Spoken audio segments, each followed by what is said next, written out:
Toda mi niñez pensé que me castigaba Dios. Crecí en un hogar disfuncional. Yo imagino que era una carga más. Las frustraciones de adultos se desquitan con los hijos. En mi casa nunca se nos hablaba por nuestro nombre. Yo supe cómo me llamaba cuando entré a la primaria. Ahí supe que me llamaba Marisol. Y decidí venirme para Estados Unidos. Caminé 3 días. No es fácil cruzar caminando.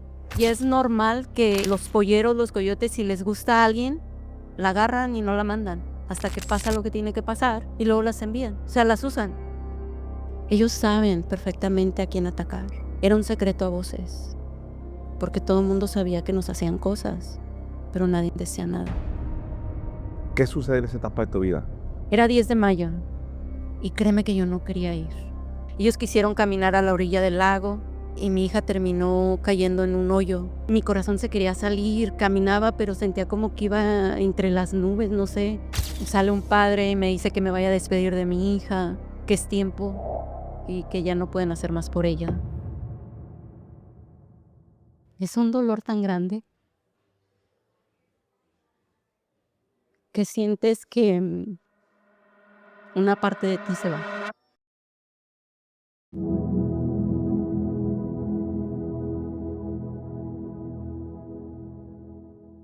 ¿Cómo están, sinergéticos? Bienvenidos de nuevo a un episodio más. Contento y emocionado por la persona que voy a entrevistar a continuación. En este episodio quiero presentarles a Marisol Tafolla.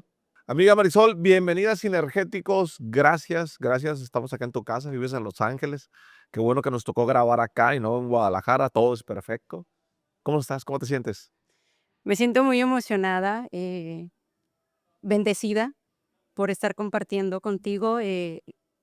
Como tú sabes, te he comentado, esto fue un decreto que hace un año exactamente estaba pensando en, híjole, el día que Jorge me invite a su podcast y hoy estoy cumpliendo ese sueño. Y aquí nos Gracias. conocimos Aquí en Los Ángeles. De verdad, o sea, aquí En Los Ángeles. los sueños, los decretos, las visualizaciones, te acabamos de terminar Synergy Unlimited. Esa primera conferencia, ¿cómo te sentiste? Híjole, nunca me imaginé que fuera así. Una bendición total. Me siento muy afortunada. Ver tanta gente con ganas de aprender, con ganas de salir adelante, te motiva. Recibí tantos mensajes, Jorge, tan bonitos y, y muchas personas diciéndome que gracias por atreverme a decirlo porque ellas todavía no se atreven. Mensajes muy fuertes. Yo cuando decían, me llegó un mensaje de que gracias a esto no se quitaron la vida, yo decía, ay, ¿en serio? Recibí uno así, Jorge.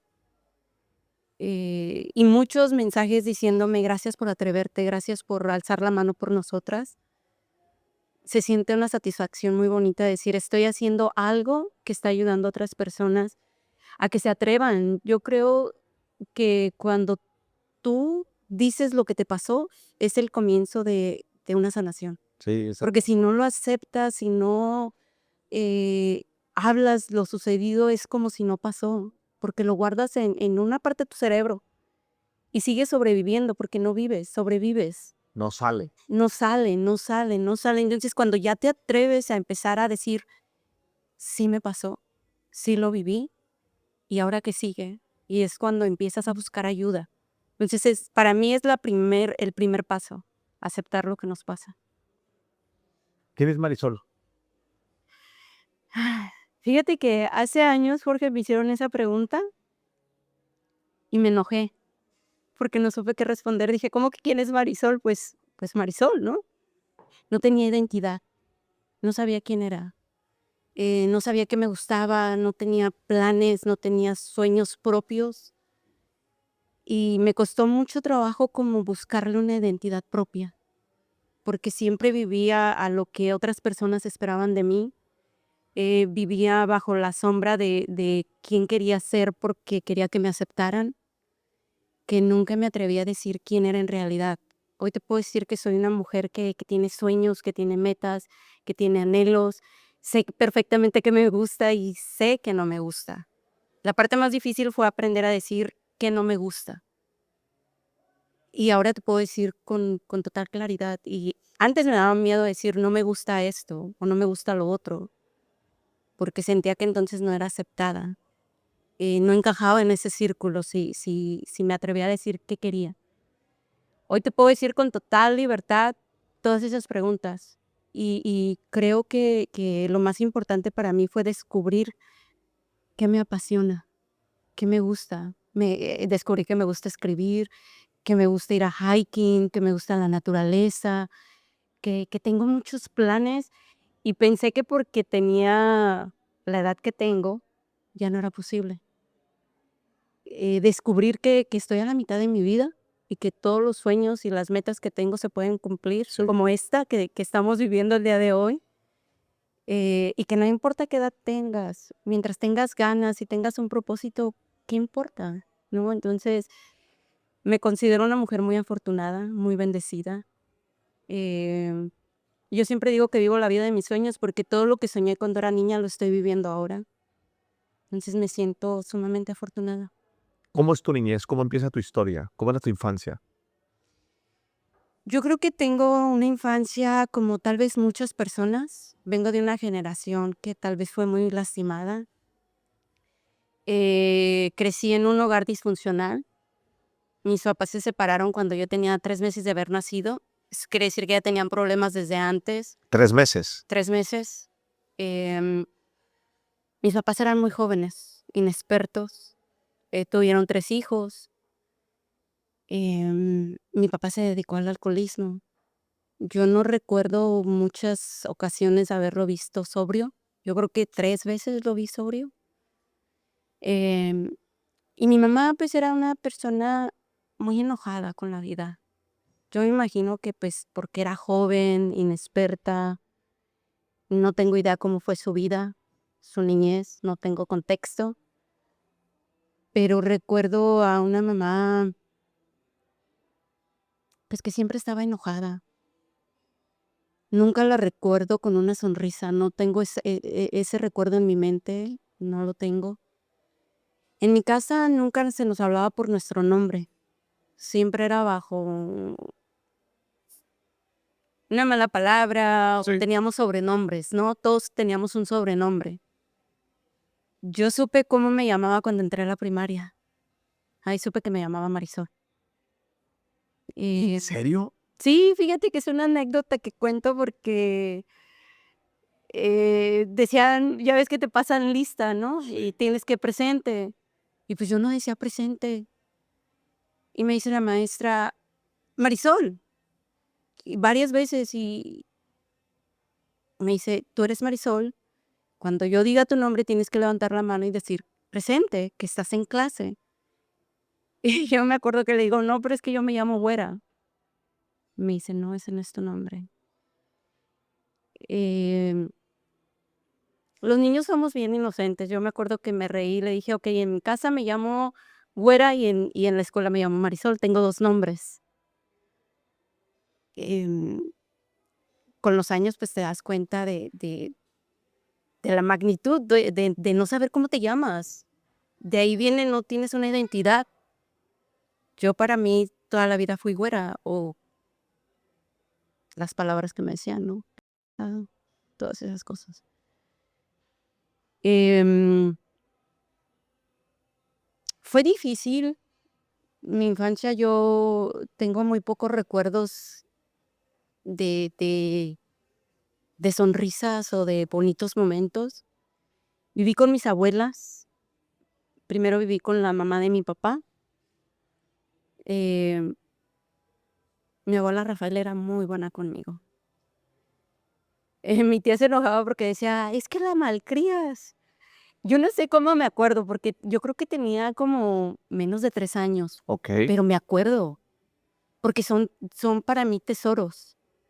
Esos momentos de cuando mi abuela me acariciaba el pelo, que me decía que era la niña de sus ojos, me bañaba con una esponja, o sea, esas cosas, guau, yo aquí las tengo. A ella le dio cáncer, se murió cuando yo estaba muy chiquita. Y después me fui a vivir con mi abuela, la mamá de mi mamá. En este contexto no entiendo dónde estaba mi mamá, no sé por qué andaba para allá y para acá, no tengo recuerdos de eso. Y con mi abuela yo también fui, yo creo que feliz. ¿Qué pasa con tu abuela? Cuando iba a entrar a la primaria, me dijeron que ya no podía estar ahí, porque, pues, no había quien me llevara a la escuela. Entonces, mi hermana, que era mayor que yo, y ella estaba en la escuela, y ella se iba a encargar de llevarme.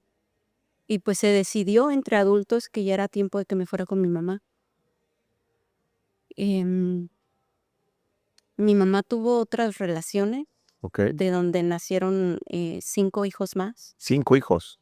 Somos 8 en total. Solamente tengo relación con los 3 más grandes, que fueron los hijos de mi papá. Pero en aquel tiempo, pues, éramos muchos, y mi mamá nunca trabajó. Siempre dependió de lo que le daba su pareja, económicamente hablando. Había muchas necesidades, mucha frustración. Ahora lo puedo entender, ¿no? Sí. Niña, pues, claro que no me daba cuenta de eso, pero yo me imagino que para ella fue muy duro, que todos los días tenía que esperar por el diario, el no saber si iba a llegar o no iba a llegar, vivir al día. Yo lo veo, ¿no? Y tener hijos y vivir al día es difícil.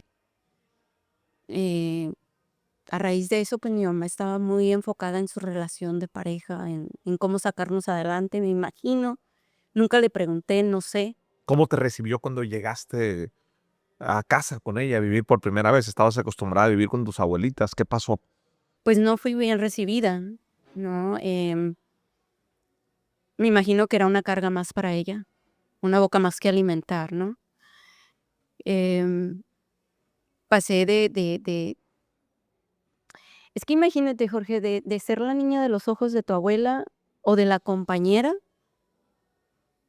a llegar a la casa de mi mamá y ser pendeja, buena para nada. Me pegaban porque lloraba. Yo lloraba porque estaba asustada, porque yo nunca había escuchado gritar a mis abuelas. Nunca me habían gritado, nunca. Y que la primera vez que llegas a la casa de tu mamá te digan que eres una pendeja, hija de tantas por cuantas. Mi mamá en aquellos años tenía una boca muy sucia, hablaba muchas malas palabras, muchas, o sea, no podía decir una sola palabra sin decir malas palabras. Y para mí sí fue difícil. Em, por primera vez me pegaron, nunca me habían pegado, ¿Por qué te pegaron? porque lloré. Yo estaba asustada, llegué a su casa, me quedé en una esquinita viendo cómo gritaba. Yo nunca había escuchado gritos, ni malas palabras. Eh, a mí me decían chiquita, hermosa, no sé. Imagínate el gran choque para un niño, el cambio de dinámica tan drástico. Entonces yo empecé a llorar y me recuerdo que mi mamá me dijo: "Ah, ¿quieres llorar? Pues te voy a dar motivos para que llores". Y me dio un par de cintarazos, cuando nunca en la vida me habían Para que pegado, llores con ganas. para que llores con ganas. ¿Qué sentías cuando tu mamá te decía pen? ¿Qué se siente cuando eres niña y te están ofendiendo así y no, y no te había pasado? Tu abuela no te lo decía. ¿Te lo creíste? Sí me lo creí porque tu primera figura de autoridad es tu mamá. Entonces lo que diga la mamá, eso es. Y ella me decía que era una inútil, buena para nada, que lo único que me sabía bien era llorar. ¿Te la crees? ¿Te la crees? Yo sí pensaba que yo estaba haciendo algo mal, que yo tenía algo malo, por eso mi mamá me pegaba. Nos pegaban mucho, Jorge. No había un día en que no nos pegaran. Por cualquier cosa, porque pasó la mosca, porque no lavaste bien los trastes, porque trapeaste y no secaste bien el piso. Yo no estaba acostumbrada a hacer quehaceres. Tenía 6 años. No estaba acostumbrada, nadie me enseñó. Entonces, un día de repente te ponen a hacer algo que nunca has hecho, pero no te dicen cómo, pues, obviamente que lo vas a hacer mal. Y esas fueron es que imagínate una niña de 6 años, ¿qué puede hacer para que le peguen? ¿Cuáles son los motivos tan grandes como para que tú le pegues con tanta fuerza? O sea, como que si no hay mañana, como si de verdad hubieras hecho algo tan grave que te dejan ahí tirada. ¿Cuál es la necesidad? Yo no entendía eso, no entendía por qué me pasaba eso. Es duro. Pasaba y pasaba y pasaba. ¿Qué sucede en esa etapa de tu vida? Fíjate que, em, recuerdo que a raíz de tantas necesidades que había en mi casa, mi mamá me manda un día a la casa de unos tíos, de su hermana. Y me abusaron cuando tenía 6 años, sexualmente. ¿Cómo? Yo llegué a la casa de mis tíos y no había nadie, solamente mi tío, que nunca le había dicho tío, por cierto. Em, ¿A qué ibas a la casa de tus tíos? a que me molieran una salsa, porque no teníamos licuadora. Y a mi mamá se le hizo fácil decirme: "Vete a la casa de tu tía y que te muelan esto". Y,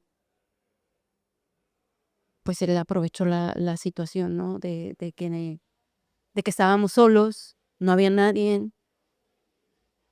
o sea, qué mejor oportunidad. Em, ¿Qué te dijo?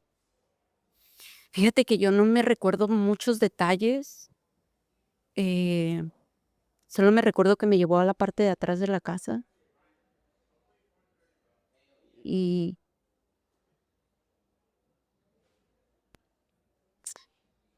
me bajó mis calzoncitos y ya, hizo lo que tenía que hacer. Por muchos años yo lo bloqueé de mi mente porque nada más me acordaba hasta esa parte, cuando me quita la ropa interior. Hasta ahí me quedé. Con el tiempo, con terapia, fui entendiendo lo que me había pasado. Em, es una sensación que es tan difícil de explicar, Jorge, porque al final yo me sentía culpable. Yo pensaba que yo había hecho algo malo, me sentía sucia, me sentía avergonzada. Yo no pensaba en que me dolía o que había pasado algo, yo solamente me sentía mi corazón se quería salir, caminaba, pero sentía como que iba entre las nubes, no sé, como si pisas y no pisas. Yo sentía que iba corriendo, pero, pues, me tardé mucho. Yo creo que no iba caminando rápido, no sé qué pasó, no sé. El caso es que cuando llegué a mi casa, lejos de preguntarme qué tenía, me regañaron porque me había tardado mucho. Me recuerdo muy bien que mi mamá me dijo: "Es que nunca puedes hacer nada bien, ni esto puedes hacer bien. Te mando a hacer una cosa y te tardas". Yo iba llorando. Yo soy madre. Y si yo veo a mi hija que viene llorando y se tardó mucho, o sea, ¿qué pasó? ¿Qué te pasó? ¿Por qué te tardaste? ¿En qué te entretuviste? No sé. No me preguntaron. Nunca me preguntaron. Yo me empecé a hacer pipí en la cama, Jorge.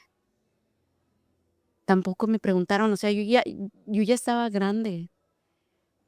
Si tu hijo está empezando a tener comportamientos diferentes, algo pasó. No me preguntaron. Y me pegaban, y me pegaban, y me pegaban. Y me recuerdo bien que me dijo este señor: "No le digas a nadie porque nadie te va a creer". Pues claro que sabía por qué lo decían.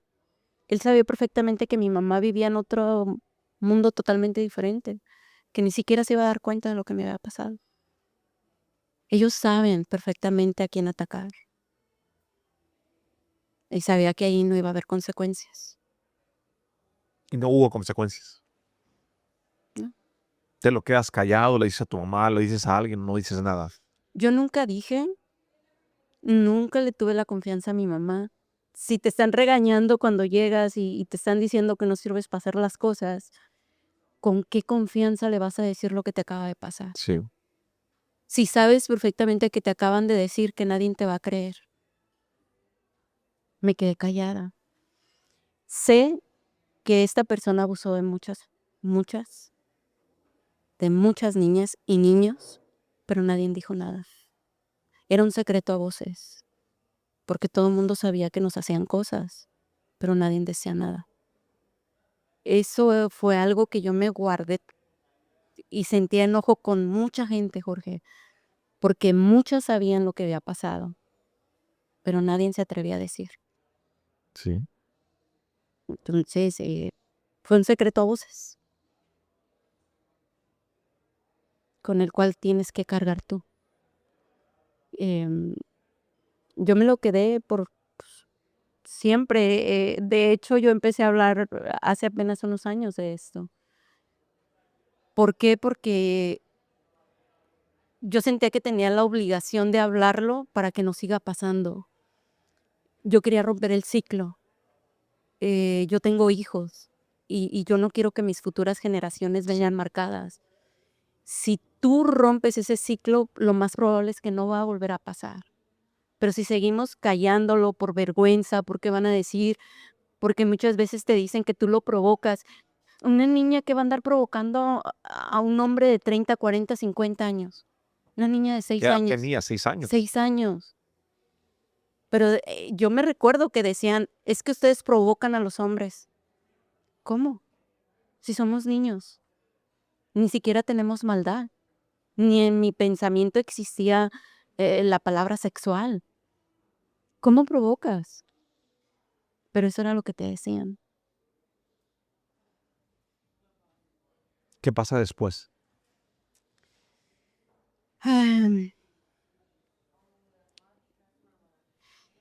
Yo creo que dentro de mí había algo que no se quería conformar.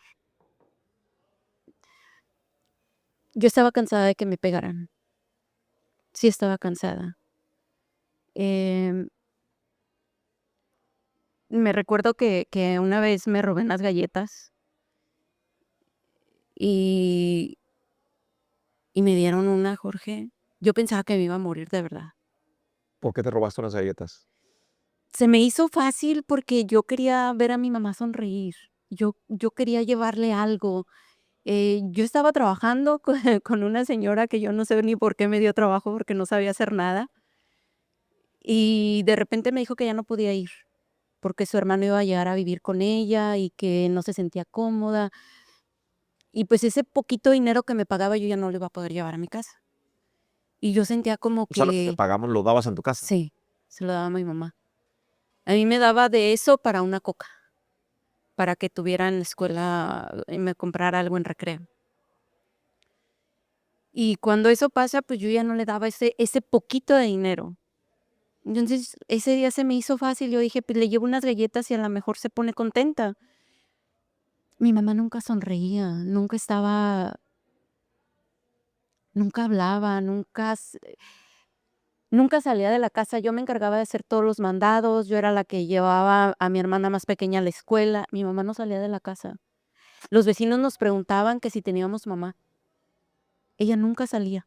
Los únicos días que salía eran los domingos que íbamos a visitar a mi abuela. De ahí en fuera nunca salía. Siempre estaba triste o enojada, pero yo quería como que ella se sintiera contenta por algo. La inocencia, yo no sé, yo quiero pensar que la inocencia de: "Ay, pues le llevo unas galletas y a la mejor se pone contenta". Y no, pues me fue muy mal, ¿Por qué te fue mal? ¿Qué pasó? porque mi mamá le dieron la queja, obviamente me siguieron y le dieron la queja a mi mamá y, pues, mi mamá me pegó. En aquel tiempo, Jorge, había un chicote que es como un cable que va en los carros. Se lo quitaron a un carro y con eso nos pegaba. Eso haz de cuenta que es como un plástico, pero trae metal. Sí. Cuando te pega, el la piel se te hincha. No se abre la piel, pero se hincha, se te hacen bolas. Y me pegó y me quedaron unas bolas muy marcadas. Y cuando llega su pareja, le pregunta qué pasó. ¿Quién era su pareja? Su pareja era un señor taxista en aquellos años. El señor ya falleció. Em Era como, pues éramos la casa chica. No me gusta mucho decir eso, pues porque, por mi mamá, ¿no? ¿Cómo la casa chica? Pues el señor tenía otra familia, tenía esposa, hijos.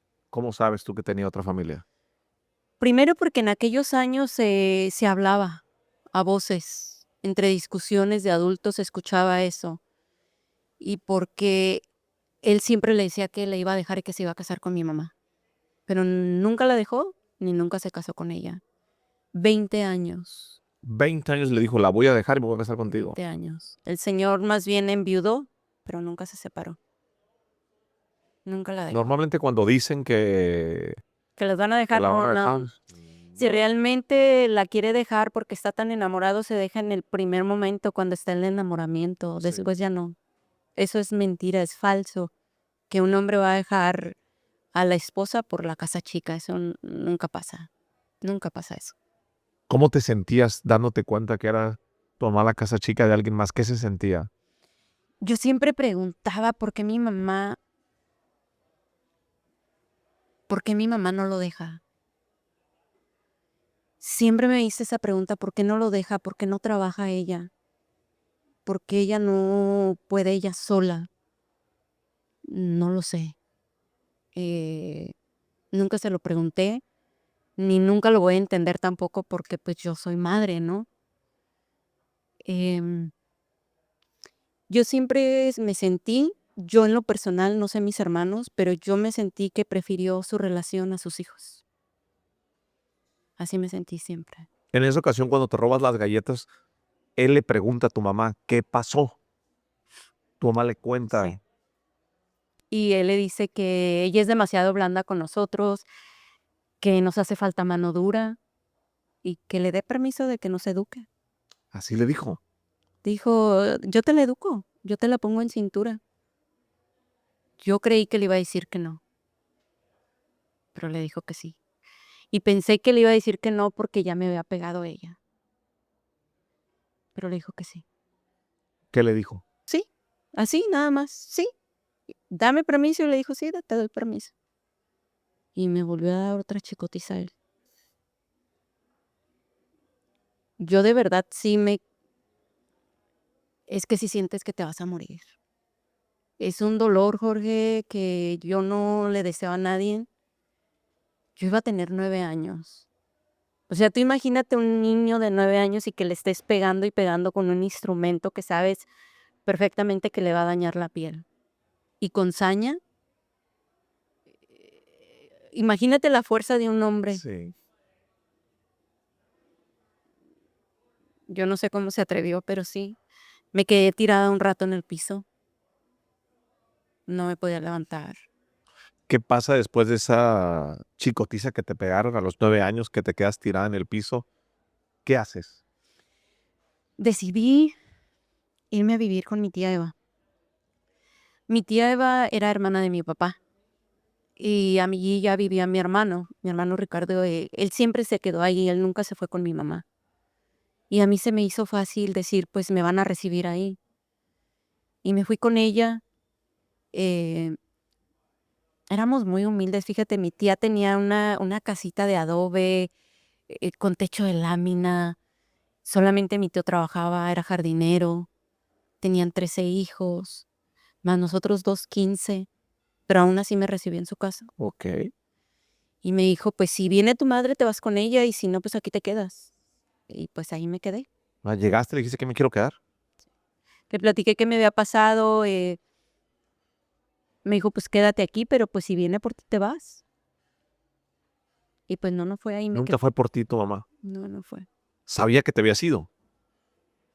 Sí. Yo nunca pregunté si supo que me fui con mis tíos o si no tenía idea dónde estaba, pero igual no me buscó. No sé qué pasó por su mente. Y ahí me quedé, varios años. Mi tía siempre fue buena conmigo. Ok. Em, Nunca me pegó, nunca me maltrató.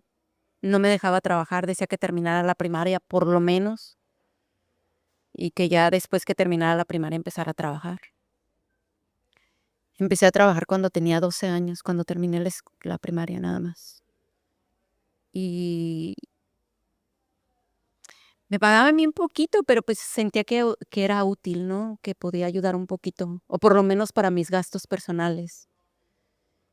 Y empezamos a crecer y allí fue donde empezó el problema. Eh, tenía muchos primos. Y ¿Por qué fue un problema?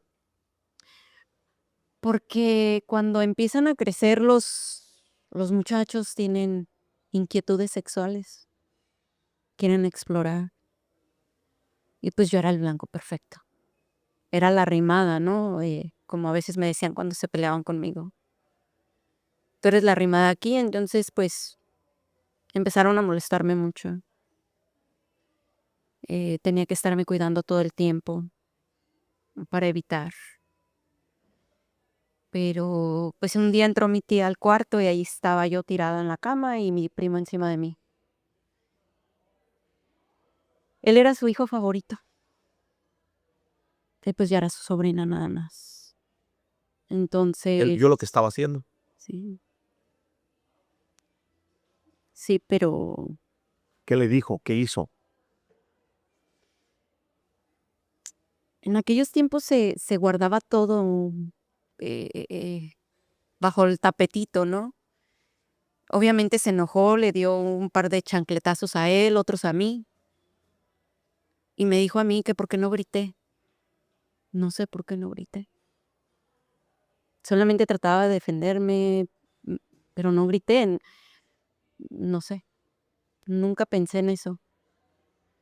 Tal vez porque sentía que me iban a correr de la casa o que me iba a decir que me fuera con mi mamá, no sé, pero no pedí ayuda. ¿Ya eras consciente de lo que estaba pasando? Creo, creo que sí era, pues ya iba a cumplir que 14 años. Oye. Yo creo que no era consciente, fíjate. Creo que ya tenía más edad, pero no entendía la magnitud de lo que pasaba. No te sé decir. Creo que te bloqueas, creo que no le das la importancia, no lo sé. No me había ¿Qué puesto a pensar en eso. Pero ¿Qué el caso pasa es de después que de eso? después de eso, pues ya las cosas cambiaron, la dinámica cambió, ya no era bien vista, ya tenía que estar vigilada todo el tiempo. Yo sentí un cambio total. Yo ya no me sentía cómoda, creo que ya nadie se sentía cómodo en esa situación. Él no dejó de molestarme, ¿eh? No. No, no. Em, ¿A qué te refieres con que no dejó de molestarte? porque aprovechaba cada oportunidad para tocarme, para enseñarme sus partes, se tocaba enfrente de mí, o sea, todo ese tipo de cosas, no dejaron de pasar. Así es que decidí que era tiempo de casarme, que mi mejor opción era casarme. Así es que me casé con el primer muchacho que me dijo que si quería casarme, le dije: "Pues sí". Pero ¿cómo que te dijo? No entiendo eso. ¿Cómo? Es que mira, era bien chistoso porque nunca dijo que vamos a ser novios, ¿verdad? Pero en aquellos tiempos, tú ibas a la tienda, me mandaban a la tienda y me veía en la esquina y me decía, pues es que tú me gustas y que tú y que yo. Y yo ya sentía que éramos novios, pero ni siquiera crees que nos agarrábamos de la mano ni nada, pero ya éramos novios. Él era huérfano, pero era mucho más grande que yo Ok. y él vivía solo. Eh, en una de esas le digo, oye, ¿y si nos casamos? Me dice, pues sí, casémonos. Así, así de la nada salió Sin eso. más. Así, así como una plática entre tú y yo. Le dije: "Ya no quiero vivir aquí, ¿y si nos Era casamos?". como tu salvavidas. Sí, yo ¿No creí sentías, estabas enamorada, no, sentías maripositas? nada, ¿Nada? ¿Era mejor no, irte con alguien desconocido que estar ahí en casa? sí. Ni me gustaba, ni me caía bien, hacía chistes fuera de lugar, aparte, pues, era más grande que yo. Yo te estoy diciendo que iba a cumplir 15 y él tenía 23, pero era el único que tenía casa, que vivía solo, Sí. que nadie me iba a decir nada. O sea, para mí fue, total, literal, mi salvavidas. Yo dije, con él voy a formar mi casa, mi hogar, él no tiene papás, juntos, la vamos a hacer, ¿no? Eso fue lo que yo pensé. Y pues no, no, las cosas no me salieron así. ¿Cómo Eh, es casarse sin amor, sin querer a la persona, sin sentir esa emoción? ¿Qué es eso de casarse así por nos casaron? es triste, Es triste. es triste porque te das cuenta que la realidad es muy distinta a lo que tú pensabas.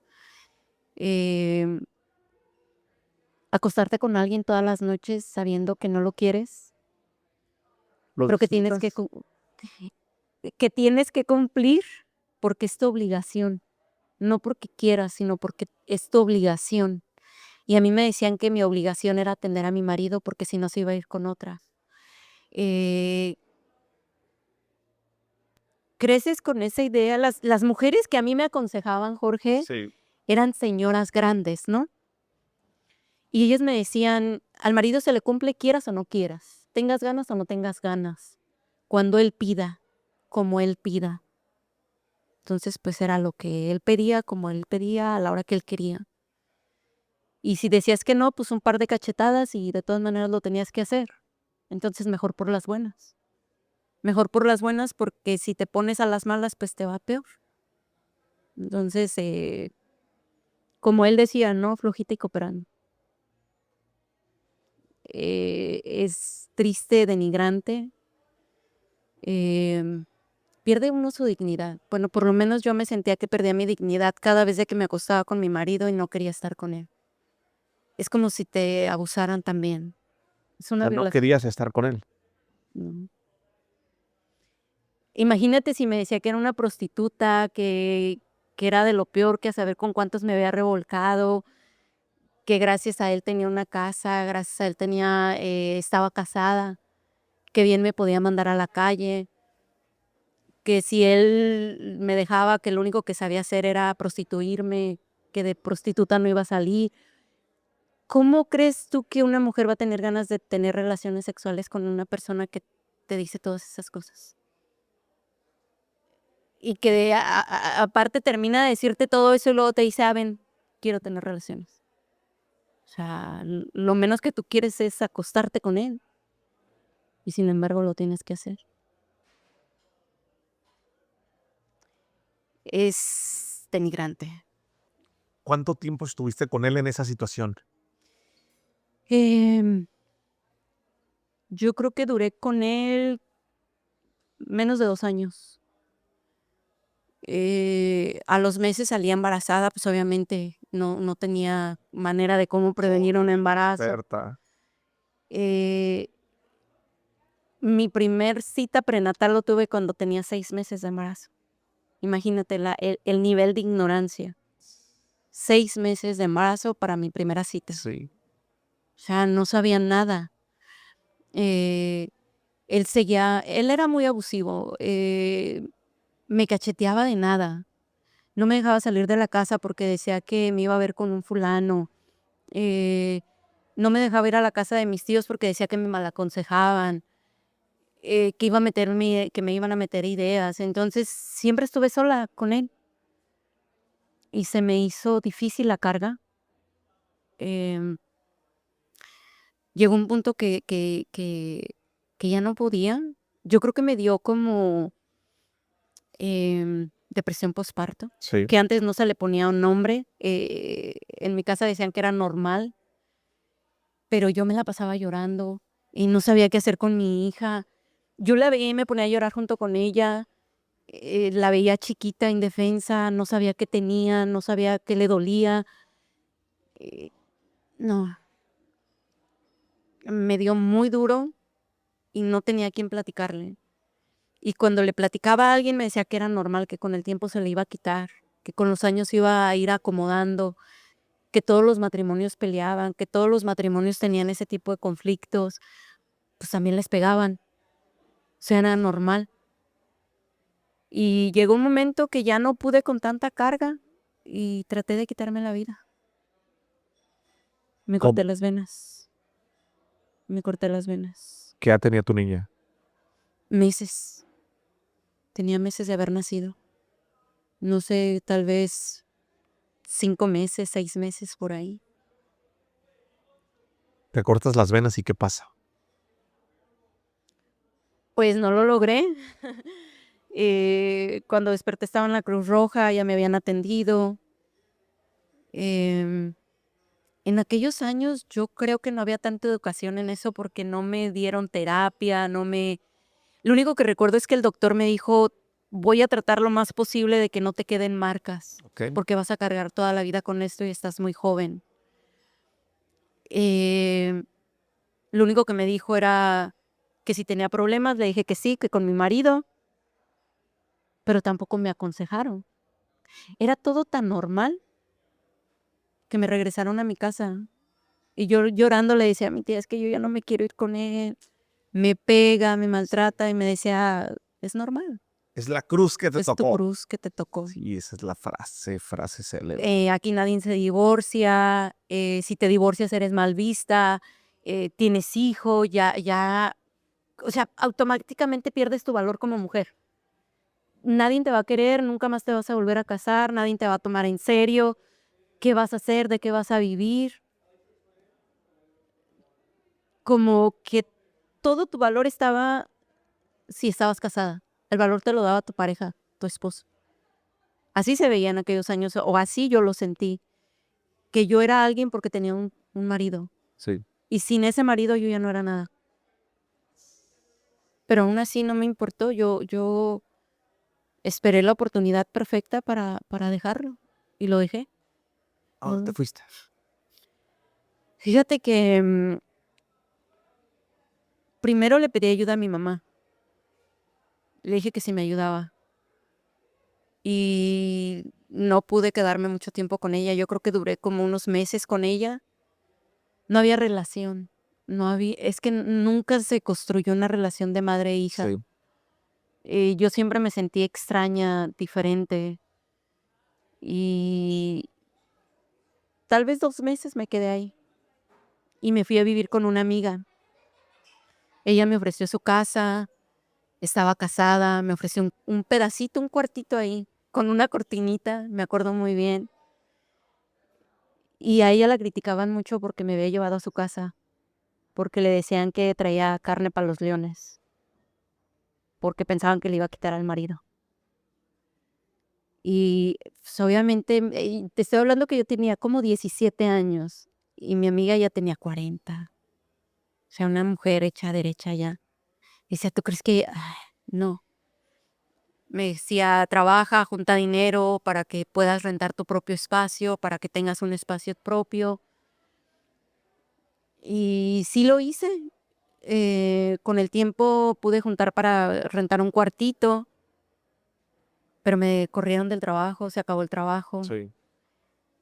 Nosotros trabajábamos en una empresa de limpieza y eran por contratos anuales que se ganaban y cuando se acababa el contrato, pues entraba otra compañía y te quitaban y te quedabas sin trabajo. Y me quedé sin trabajo, sin casa, sin comida, de un día para el otro. Ya no tenía para pagar la renta. Entonces,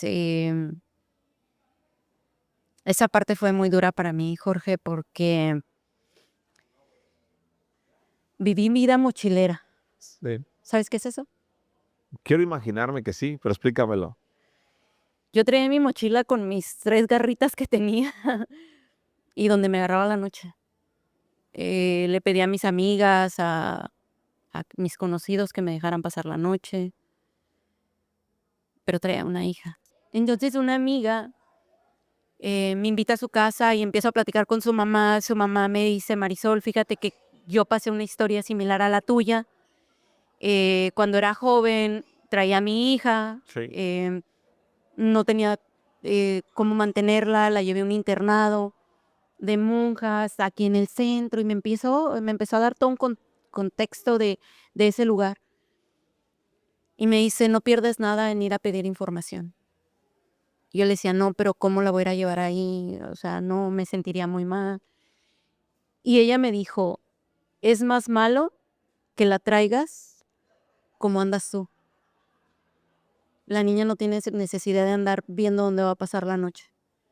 No tiene necesidad de ver que no tienes para comer y que no tienes para darle de comer a ella. Le haces mejor llevándola a ese lugar donde va a tener una cama caliente donde dormir y comida todos los días. Pues me rompió. Dije, es verdad. Es verdad. Y es una etapa que a mí me dolió mucho porque no tenía otra opción. No tenía otra opción, no tenía quien me la cuidara, no tenía quien me tendiera la mano. ¿A dónde iba a ir? Ya tenía agotadas todas mis opciones. Y no podía buscar trabajo porque tenía que estar buscando quién me la cuidara para ir a buscar trabajo. Y terminé dejándola ahí. Y es difícil. ¿Cómo es dejar a tu hija en un internado? Es dejar una parte de ti. Es dejar una parte de tu ser, sabiendo que no sabes exactamente qué va a pasar y que tienes que confiar en que te la van a cuidar. Eh, una decisión muy dura, Jorge. De las decisiones que yo he tomado, Sí. una de las que más me costó. Y decidí venirme para Estados Unidos. Tenía 2 amigas que ellas ya estaban en Houston. Sí. Me la platicaron bien bonito, que acá se gana en dólares y que nos va muy bien y te vamos a ayudar y te prestamos para el coyote, te recomendamos con un coyote que es vecino nuestro, todas estas cosas. Y terminé diciendo que sí. Venía terminando una relación que me dolía, se me presenta esta oportunidad, algo que no estaba dentro de mis planes, pero que vi como una oportunidad y me vengo. ¿Cuánto costaba el coyote en aquella época? $2,200. Te vienes. ¿Y qué pasa? Pues llego a la frontera, tardamos varios días para partir, caminé 3 días, 3 días. No es fácil cruzar caminando, así como te lo dicen, no es. ¿Por qué? Imagínate, Jorge, venir en el calor, calor, desierto, con un garrafoncito de agua para que vengas ligero, se te acaba el agua. No hay baños, a donde puedas, como puedas. Tener que esperar la noche, hacerte bolita, porque el frío es frío. O sea, el calor es extremo y el frío también. No traes cobijas. Los pies lastimados con ampollas, o sea, el cuerpo desgastado a más no poder, sin comida porque ya no se te acabó la comida.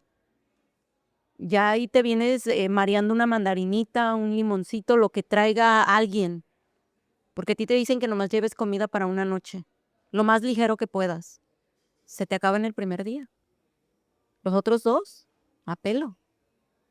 Había gente que tomaba agua de los charcos, le ponían la camisa, lo llenaban las botellas y le tomaban agua allí de la estancada.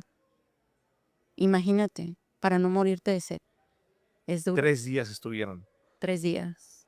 Estábamos caminando en círculo, pero no se habían dado cuenta hasta que esta persona con la que yo iba dice, no, pues sabes que ya pasamos por aquí, ya pasamos por aquí.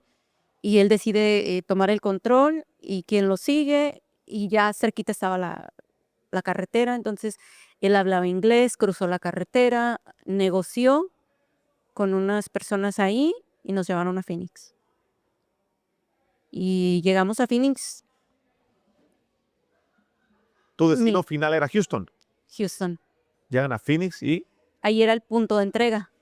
Ese es el punto de entrega. La primera impresión es ver, entras a un apartamento de una recámara. y ves como 20, 30 personas, no sé, todos acostados en el piso.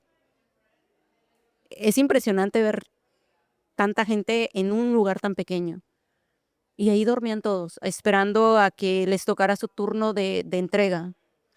Dependiendo a dónde iban, se juntaba un viaje de 5 o 10 personas a cada destino, a cada estado. Yo iba para Houston, pero siempre me decía que no había grupo para Houston. Y llegaba una gente y llegaba otra y no había grupo para Houston. Había para Atlanta, para otros lados, pero para Houston según no había. Y me aventé ahí casi 4 meses. Casi 4 meses. Yo sí estaba desesperada. Yo iba a trabajar. Yo iba a ir a juntar dinero. Yo quería llevarme a mi hija. Y sentía que estaba perdiendo el tiempo ahí. Y por más que le decía, me decía, pues no hay, no me conviene mandarte a ti sola, no me conviene, no me conviene y no me conviene. Yo no te puedo decir en qué momento, Jorge, pasó, pero terminé siendo abusada. Y te digo, no sé en qué momento, porque cuando vienes de situaciones anteriores ya no distingues. Sí. No sé si es normal o no, pero ya no distingues entre cuándo pasa, como yo digo que tu cuerpo entra en un estado de desconexión. Yo creo que eso fue lo que me pasó, que me desconecté de mi cuerpo, porque ya cuando acordé ya estaba él encima de mí Sí. y no puse resistencia. A veces me preguntan cómo pasa, es que el cuerpo se queda paralizado. Yo no sé si así es o no, pero a veces me preguntan por qué no hiciste algo, pues porque ya sabes que va a pasar y prefieres sin violencia. O por lo menos creo que eso era lo que me decía mi mente, ¿no? Si no lo vas a poder evitar, por lo menos que no haya violencia. Creo que eso fue lo que hizo que yo no pusiera resistencia a lo que pasó. Em, Creo que eso es. Termino embarazada, pero no me había dado cuenta que estaba embarazada, fíjate. Y algo chistoso era que conocí a Lupita. Sí. Déjate cuento de Lupita, porque Lupita fue la que me salvó de ahí. Ella llegaba cada cierto tiempo, porque había personas que tenían el perfil para irse en avión. Ellos tenían un ojo, ¿no? Quién tenía perfil para irse en avión y los que no se mandaban por carretera. Y muy pocos se iban por avión. Entonces ella los llevaba, los recogía y los llevaba al aeropuerto y los dejaba. Y entre tantas idas me pregunta un día, ¿y tú cuándo te vas? Pero ella pensaba que yo trabajaba para ellos, de tantas veces que me veía ahí. Sí. Entonces le empiezo a platicar. Y le empiezo a platicar porque no llegaban los boletos de vuelo. Entonces hubo un tiempo allí que no había nadie en quien estuviera con nosotras. Sí. Y empezamos a platicar y le empiezo a platicar y me dice, ¿y cuándo te vas a ir tú? Y ya le digo, no, pues es que tengo tanto tiempo, dice que no hay, que no hay. Y me dice, ¿y pasó algo entre ustedes? Le dije, sí. Como que ya es normal que los polleros, los coyotes, si les gusta a alguien, la agarran y no la mandan. Hasta que pasa lo que tiene que pasar y luego las envían. O sea, las usan. Entonces, como en ese ambiente era normal, nadie decía nada.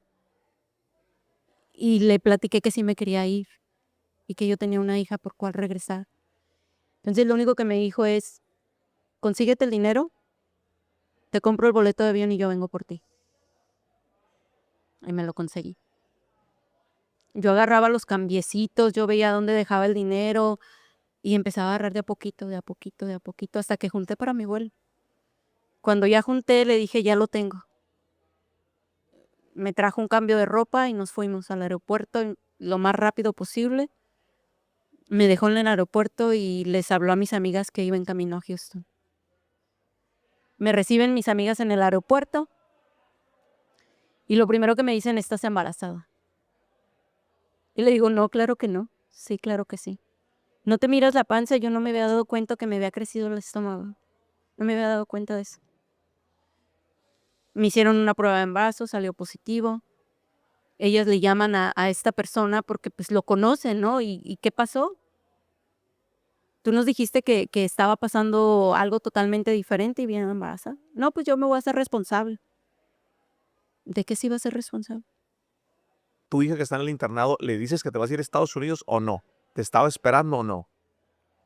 Sí le dije que me iba a venir para tener un futuro mejor y que me la iba a traer.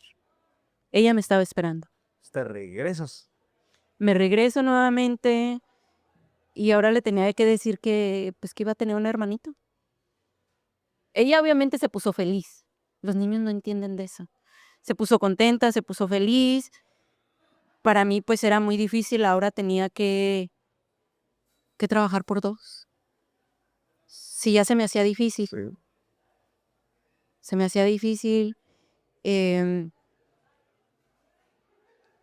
Termino decidiendo volverme a regresar a Estados Unidos cuando mi hija iba a cumplir 1 año, la más pequeña, Julie, iba a cumplir 1 año, ¿Y la más grande? la más grande tenía 8 años, Entonces dices, me vuelvo a venir a Estados Unidos con las dos. con las 2. Difícil, Sí, cómo no. difícil porque nunca sabes cómo te va a ir, la frontera es muy traicionera, no sabes si vas a pasar rápido, si no. Yo tardé 1 mes para pasar, 1 mes intentando todos los días, todos los días, todos los días, hasta que pasé. ¿Qué es intentándolo todos los días? Es que cruzas, pero te agarra migra. Te devuelven, te esperas y en la noche vuelves a intentar otra vez. Y así todos los días. Porque antes te sacaban y te echaban luego para afuera. Te procesaban en 2, 3 horas y estabas afuera otra vez. Entonces descansabas un rato y a la noche lo volvías a intentar. Y todas las noches intentabas y te agarraban y te agarraban y te agarraban. Hasta la última ya. ¿Y por qué en la última sí lo logras? ¿Qué haces de diferente? Cambiaron de camino. Cambiaron de camino. Hay muchos caminos en la frontera, hay muchos caminos, muchas guías, unos más expertos que otros. Y creo que ese día, pues ese camino era nuevo. Ok. Nos mandaron a los más rezagados, ¿no? Como había muchos rezagados ya, entonces ellos pues, quieren que se vaya la gente. Y te mandan, entonces nos mandaron en ese nuevo grupo y en ese sí pasé. ¿Cómo es cruzar con tus hijas la frontera? Ellas pasaron por carro. Entonces alguien pasa por un carro, las duermen, se van dormidas, por lo general es en las madrugadas, cuando están bien cansados los niños, para que estén soñolientos y si les preguntan algo estén dormidos. Entonces para ellos es muy fácil. En aquellos años fue muy fácil. En 3 horas ya estaban en casa. Para ellos sí fue fácil. El problema fue para mí. Pero pues lo logro, llego a California, empiezo a trabajar, muy difícil, 2 turnos, no me alcanzaba el dinero. Em, Difícil, Jorge, porque tus hijos se crían con una babysitter, con una Sí. niñera. 8, 10 horas que yo trabajaba, esas horas eran las que estaban con la niñera. Entonces casi no los ves. Pero pues ya estábamos igual, ya estábamos juntos, ¿no? Entonces estaba bien. Empiezo a trabajar, me empieza a ir más o menos bien. Y pues ahí viene otra prueba más. ¿Por qué? Porque, era 10 de mayo. Y bueno, haz de cuenta que se festeja el 10 de mayo acá como la segunda semana de mayo, y mi amiga me invitó a Caster Lake. Es un lago cerca de donde vivimos. Y créeme que yo no quería ir. Y me insistieron tanto para ir, y mis hijas estaban contentas porque casi nunca salíamos, yo me dedicaba a trabajar. Entonces no había salidas familiares. Y me terminan convenciendo, íbamos a hacer una carne asada con la familia de mi amiga. Ella tiene una familia muy grande, ella es americana. Entonces, termino yendo con ellos. Y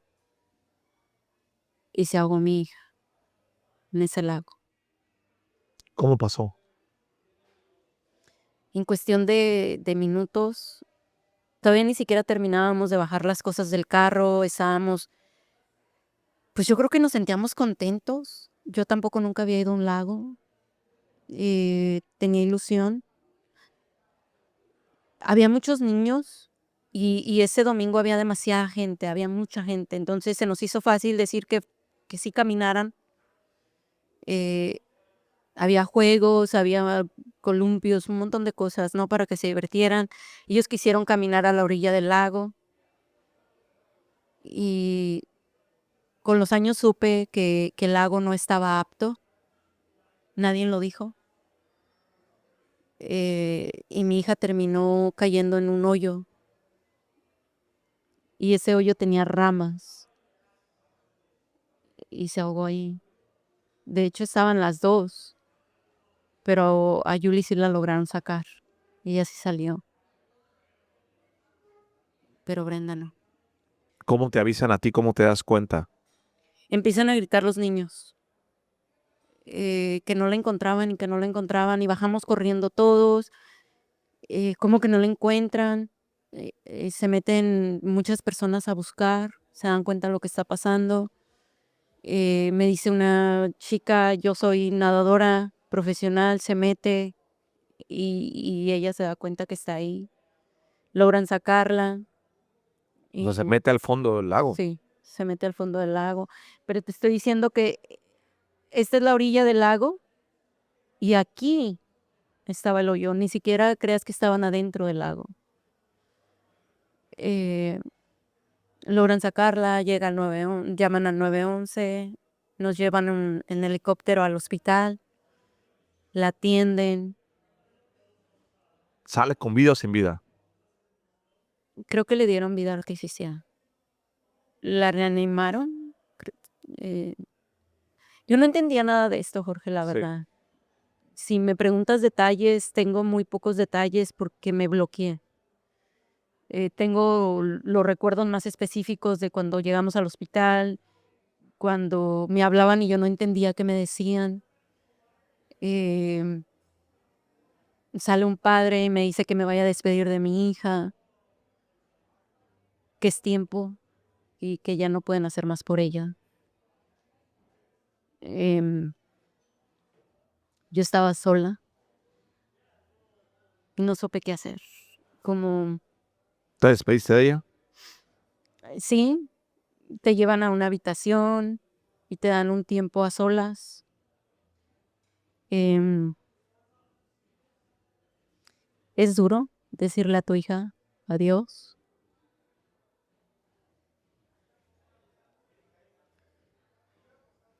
Es un dolor tan grande que sientes que una parte de ti se va. Yo sentí que una parte de mí se quedó en ese cuarto.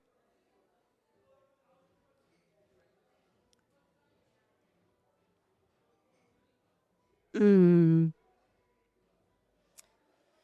es duro ver partir a un hijo, muy duro. Y más porque no entiendes por qué. Una niña indefensa, 9 años. 9 años. Yo le decía, Dios, ¿qué te hizo? Yo pensaba que me quería castigar a mí. Yo toda mi niñez pensé que me castigaba Dios. ¿Por qué permitía tantas cosas, no?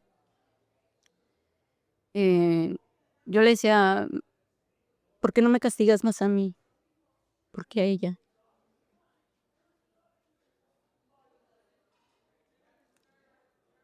Yo soy adulto, ¿no? Yo aguanto, yo decía, Sí. échamelas a mí. Pero llega el momento en que, pues, me sacan de la habitación, em, me dicen que ya es tiempo de que me vaya, le llaman a un familiar que vaya por mí. Aquí en Estados Unidos hay un sistema que tienes que dejar el cuerpo de la persona por semanas y después te lo entregan. Como esas semanas yo tenía como la idea de que ella iba a llegar. No había asimilado todavía las cosas. Y se me hace muy feo y una tortura porque tienes que esperar para ver que sí pasó y que sí ya no va a regresar. Sí. Yo perdí mi fe, mi confianza, maldije a Dios, estaba enojada con todo el mundo, tenía rabia, tenía tanto enojo. No entendía por qué. ¿Por qué? Es duro. ¿Hoy entiendes por qué? Creo que Dios tiene un propósito, que sus planes son perfectos. Eh, Me sigue doliendo porque sigue siendo parte de mí, pero lo veo desde otra perspectiva, lo veo desde el plano espiritual y sé que todos venimos a este plano terrenal con un propósito y por un cierto tiempo. Lo puedo entender. em, Creo que ella me enseñó muchas cosas en su corto tiempo que vivió conmigo, a, a- a vivir. Tardé muchos años, Jorge, para entender esto. ¿No crees que de un día al otro dije, ay, sí, entiendo? No, tardé muchos años para entenderlo. Por muchos años de mi vida hice muchas tonterías, tomé muchas malas decisiones. eh, una decisión mala me llevaba a otra peor y a otra peor. Caí en un hoyo profundo donde pensé que yo ya no iba a salir. ¿Cómo sales adelante? ¿Cómo encuentras la luz nuevamente? Yo tuve un segundo intento de suicidio. Termino en un hospital psiquiátrico y ahí me dicen que si no pongo de mi parte me van a quitar a mis hijos. Dentro de estas malas decisiones que tomé, em, pues algo en mí me dice, oye, ponte las pilas, ¿no? Yo ya venía de una relación de abuso. Durante este tiempo de decisiones, conozco al papá de mi hijo y fue una decisión pues difícil también porque fue violencia doméstica. Salgo embarazada, tengo a mi hijo. Es una historia larga que te la voy a resumir en corto. Me engañó, estaba casado. Nunca supimos hasta que nació mi hijo. Después de que nace mi hijo, como a los 6 meses me doy cuenta que está casado. Busco a la esposa, yo la busqué, yo le hablé y le dije, vivo aquí, estoy aquí y quiero que vengas para que lo desengañes enfrente de mí. Tómala. Y ella fue, ¿Fue? sí. Le dije, a tales horas te espero, tocas y yo te voy a abrir. Llega, toca, imagínate la cara de él. Y le dije, él es mi hijo. Y él dice que está soltero. Y lo enfrenta, obviamente ella lo deja. Una mujer muy, muy sabia. Tengo este intento de suicidio, me tomo unas pastillas, llego al hospital psiquiátrico, me dicen que me van a quitar a mis hijos Sí. y ahí fue donde el chip, ¿qué estoy haciendo? ¿Qué estoy haciendo? Y ya de ahí, haz de cuenta que tuve como un despertar. Me di cuenta que mis hijos no tenían a otra persona más que mí. Ninguno de los papás se hizo responsable de ninguno. Nunca me ayudaron económicamente, nunca. Todo el tiempo lo saqué yo adelante. Y me puse a pensar, si yo les falto, ¿qué va a ser de ellos?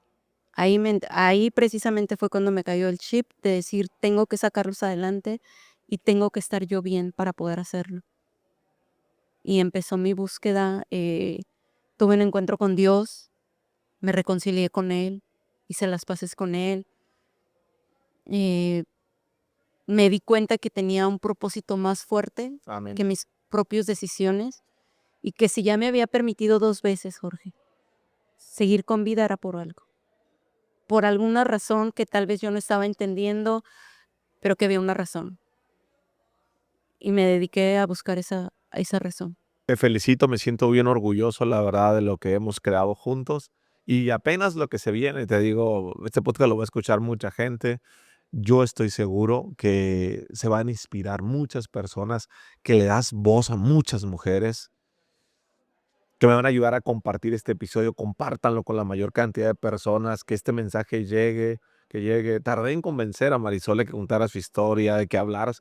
No son temas sencillos, son temas difíciles y no es una historia triste, como dices, es una historia perfecta.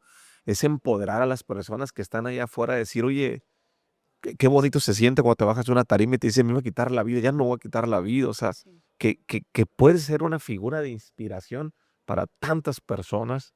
Que vas a estar ahora con nosotros dando tu conferencia estelar en Synergy Unlimited en septiembre. Les invito a que vayan a Synergy Unlimited. Es un evento de transformación. ¿Cómo te Yes. pueden buscar para que los ayudes en estas terapias que tú das, que son muy buenas? ¿Cómo te pueden buscar? ¿Cómo te pueden comunicarse contigo? A través de Instagram me pueden escribir un mensaje directo, yo les contesto. También está mi página web, marisoltafoya.com, y ahí también pueden agendar conmigo. Por eso, fíjate que me gusta siempre hacer esta pregunta para terminar este episodio. Si te ponen una cámara con traductor incluido y te dicen el mundo te escucha, radio, televisión, todos los medios de comunicación, y tienes un minuto, ¿cuál es tu mensaje para el mundo? Mi mensaje sería: crean en ustedes mismos. Si nos merecemos una segunda oportunidad, si somos merecedores, confíen. Yo pensaba que no valía nada y que nadie daba un centavo por mí, pero aprendí a confiar, aprendí a creer y, y sobre todo educarse. A mí me ha cambiado la vida educarme, invertir en mí. Tal vez no tuve la oportunidad de educarme de pequeña, de niña, pero hoy sí. Y cada dólar que yo he pagado en mi educación ha valido la pena totalmente. Entonces, yo sí les insisto en que inviertan en ustedes mismos, en que no se queden, con la idea de que no puedo. Sí se puede, los sueños sí se hacen realidad, pero es una decisión, y esa decisión nadie la puede tomar más que la persona. Nunca es tarde para Perfecto. educarse, es correcto. Agradezco mucho tu tiempo, Marisol. Me siento emocionado de haber grabado este episodio contigo el día de hoy en Los Ángeles, donde empezó la historia en aquella conferencia. Auguro mucho éxito en tu vida, que sigas transformando personas, que ayudes a sanar, que es muchas terapias y que muchas personas se vean en tu testimonio. Yo sé lo que te va a pasar con los años porque yo me espejeo contigo. Veo la versión femenina de Jorge Serratos y te lo he dicho y te lo digo con mucho respeto. Ese día que yo te vi en el pasillo y te vi la mirada, yo dije, esa mirada yo la conozco.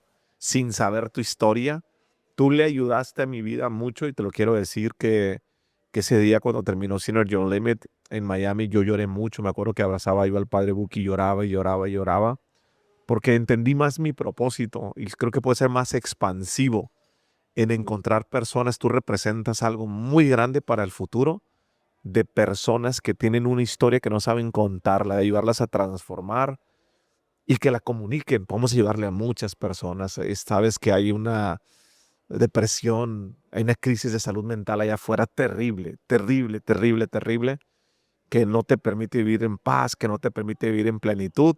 Y tú has hecho bonita sinergia conmigo. Así que sigamos creciendo juntos. Agradezco que estés en Sinergéticos. Les quiero pedir a todas las personas que vayan a Instagram, sigan a Marisol, me digan qué les pareció esta entrevista. Y acuérdense de compartir este episodio a la mayor cantidad de personas que lo consideres prudente. Si te sientes identificado con algún momento de esta historia, déjame tus comentarios. Va, los vamos a comentar, los vamos a contestar todos. Déjame tus comentarios, los vamos a contestar todos. Dale un saludo de mi parte. Me siento bien contento y emocionado de vivir en propósito. Acuérdense que compartir es bueno. Para las personas que tienen duda del mastermind, que siempre me preguntan, la siguiente generación, inscripciones se abren hasta septiembre, 19, 20 y 21 de septiembre. Ok, pueden ir a seguir la cuenta también del mastermind, que aquí se les voy a poner para que tengan los datos. Bendiciones, saludos.